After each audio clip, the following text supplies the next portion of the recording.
টানা 4 বারের HF cup champion এই দলটা, যাদের সামনে এবার লক্ষ্যটা চ্যাম্পিয়নশিপ ধরে রাখার। একই সঙ্গে এশিয়া কাপে কোয়ালিফাই করারও মঞ্চ এই আসর, তাই নিজেদের লক্ষ্য পূরণে অবিচল বাংলাদেশ হকি দল। এইচএফ কাপ ও এশিয়া কাপের পরে বাংলাদেশের সামনে সবচেয়ে বড় চ্যালেঞ্জ যুব বিশ্বকাপ।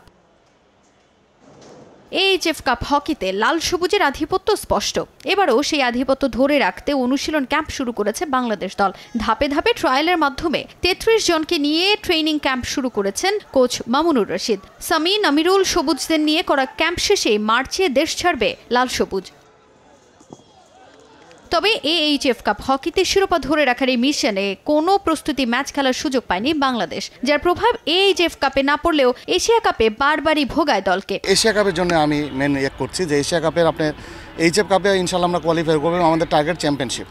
আমরা গত 4 বছরের চ্যাম্পিয়নশিপ আমাদের হাতে আছে, তো আমরা আবার নেক্সট চ্যাম্পিয়নশিপের জন্যই যাব। ট্রেনিং ভিত্তিক ডেভেলপমেন্ট কোনোদিনই হবে না যদি আপনি ম্যাচ খেলতে না পারেন। তো আমি অনুরোধ করবো যে এখন যেহেতু আমাদের একটু সময় কম, আমি এশিয়া কাপের আগে হয়তো বলবো যে কিছু প্রিপারেশন ম্যাচ খেলতে পারলে টিম ভালো করবে আশাবাদী। নিজেদের প্রস্তুতিতে শিরোপা ধরে রাখতে বদ্ধপরিকর খেলোয়াড়রা, তবে প্রস্তুতি ম্যাচের জন্য অপেক্ষায় দল। এশিয়া কাপে ভালো করতে এইচএফ কাপকে বড় মঞ্চ হিসেবে মানছে বাংলাদেশ দল। প্র্যাকটিস ম্যাচের কোনো বিকল্প নেই, সেটা হোক দেশের বাইরে হোক বা দেশের মাটিতেই হোক। প্র্যাকটিস ম্যাচ এটা হচ্ছে আমাদের একটা ধরতে গেলে একটা শক্তি, যে আমরা নিজেদের যাচাই করতে পারি যে সামনের ম্যাচগুলো কেমন খেলবো বা এখান থেকে যে ল্যাকিংসগুলো আছে সেইগুলো নিয়ে কাজ করতে।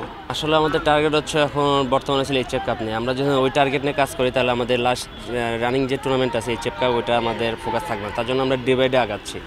আমাদের এটা শেষ হলে আমাদের নেক্সট মিশন থাকবে এশিয়া কাপ। এশিয়া কাপের মিশন থাকবে ওয়ার্ল্ড কাপের জন্য। তার জন্য আমরা এখন এটা নিয়ে বেশি ফোকাস দিচ্ছি। এইচএফ কাপ হকিতে অংশ নিতে আগামী 17 মার্চ ইন্দোনেশিয়া যাবে বাংলাদেশ হকি দল। তাজিন খন্দকার, সময় সংবাদ, ঢাকা।